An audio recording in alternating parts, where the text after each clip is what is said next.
So friends, बिना किसी देरी के शुरू करते हैं आज की अपनी इस बेहतरीन वीडियो को। सो फ्रेंड्स, यहाँ पर ये किससे कह रही है कि तुम हमेशा अपनी नहीं चला सकते। इसका क्या मतलब है? इसका मतलब है कि किसी में आदत होती है ना कि अपने कि वो हर चीज अपने हिसाब से करे, अपनी अपनी चलावे कहीं पे।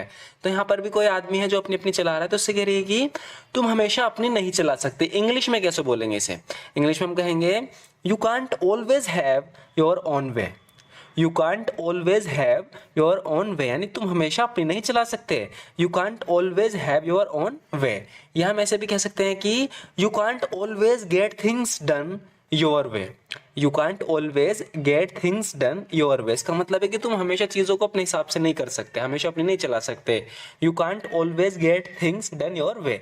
या हम ऐसे ही बोलेंगे you can't always have your own way. दोनों का मतलब है कि तुम हमेशा अपनी नहीं चला सकते।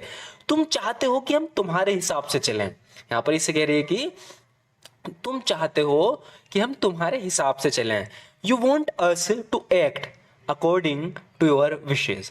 You want us to act according to your wishes, यानी तुम चाहते हो कि हम तुम्हारे अकॉर्डिंग चलें, तुम्हारे अकॉर्डिंग अब काम करें। You want us to act according to your wishes. तुम चाहते हो कि हम तुम्हारे हिसाब से चलें। इसे बोलने का दूसरा तरीका होगा you desire that we follow your lead. You desire that we follow your lead. तुम चाहते हो कि हम तुम्हारी लीड फॉलो करें, मतलब तुम्हें लीडर बनाए, तुम्हारे हिसाब से चलें। तुम यहां अपनी नहीं चला सकते। You can't have your way here. You can't have your way here, यानी हाँ तुम अपनी नहीं चला सकते। You can't have your way here. अगर तुम्हें लगता है कि तुम इस टीम को लीड कर सकते हो, यानी इस टीम के लीडर बन सकते हो, तो इस बात को अपने दिमाग से निकाल दो।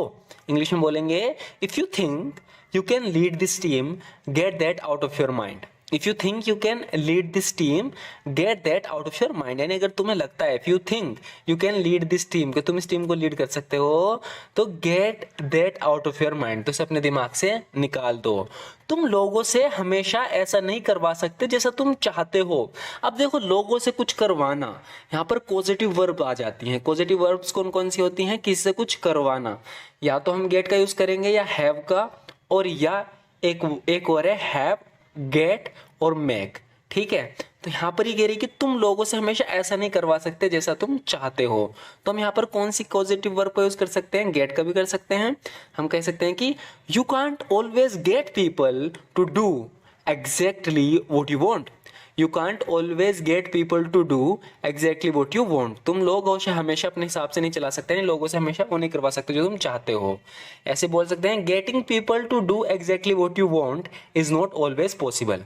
कह रहे हैं कि getting people to do exactly what you want, यानी लोगों से ऐसा करवाना जैसा तुम चाहते हो, इज नॉट ऑलवेज पॉसिबल, ये हमेशा पॉसिबल नहीं होता। तुम लोगों से हमेशा अपने हिसाब से नहीं चला सकते। कहने का इसका मतलब है कि तुम लोगों से वो नहीं करवा सकते जो तुम चाहते हो हमेशा। जैसे कह रही कि you can't always get people to do exactly what you want. Getting people to do exactly what you want is not always possible. तुमसे ऐसा किसने करवाया? अब देखो, यहां पर हम सारे पॉजिटिव वर्ब देखते हैं एक करके। यहां पर ये एक लड़के से कह रही है कि तुमसे ऐसा किसने करवाया।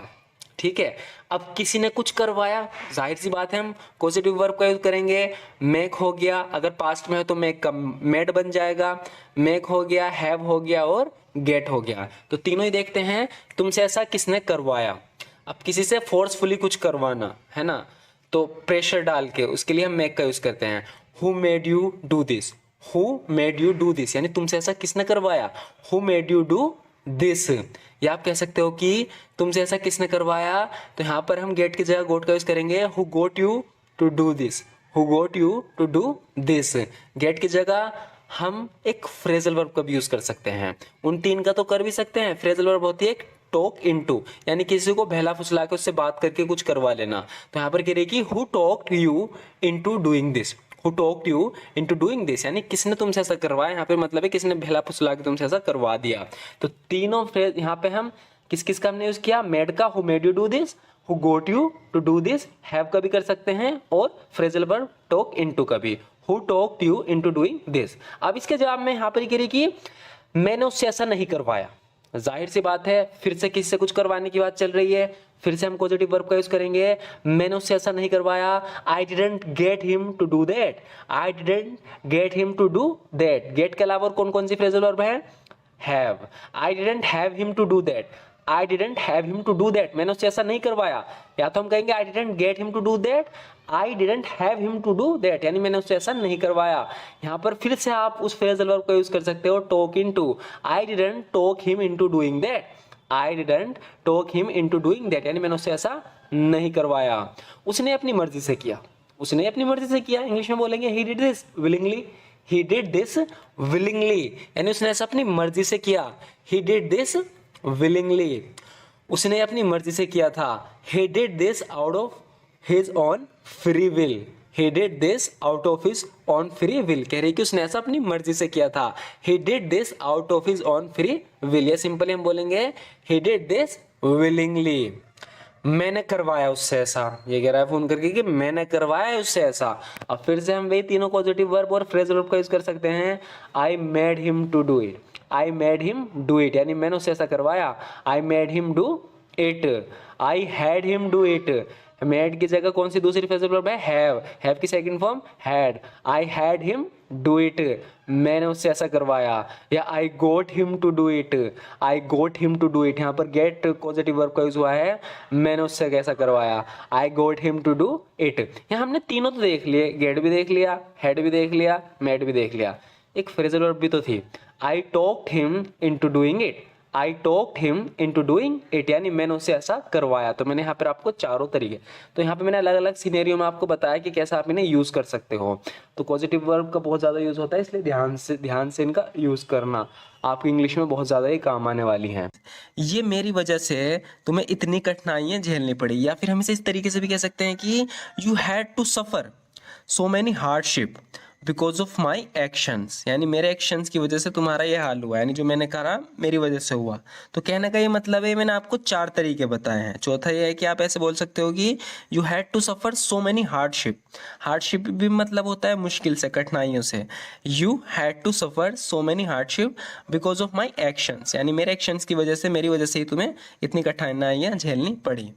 मैं हर चीज़ की जिम्मेदारी लेती हूँ, आगे बोल रही है कि I take responsibility for everything, I take responsibility for everything, यानी मैं हर चीज़ की जिम्मेदारी लेती हूँ। I take responsibility for everything, तुम्हारे मौजूदा हालात की जिम्मेदारी मैं लेती हूँ, यानी जो तुम्हारे आज ये हालात हो गए हैं इसकी जिम्मेदारी मैं लेती हूँ, मेरी वजह से हुए हैं। I take responsibility for your current situation यानी मौजूदा हालात के। I take responsibility for your current situation, यानी तुम्हारे मौजूदा हालात की जिम्मेदारी मैं लेती हूँ। I take responsibility for your current situation. अगर हो सके तो प्लीज़ माफ़ कर देना, please forgive me if you can, please forgive me if you can, यानी अगर कर सको तो प्लीज़ मुझे माफ़ कर देना, please forgive me if you can. काश मैं पीछे समय में जाकर सब कुछ बदल पाती, यानी तुम्हारे साथ इतना बुरा हुआ, काश मैं पीछे समय में जाकर ये बदल पाती। कह रही है कि I wish I could go back in time and change everything,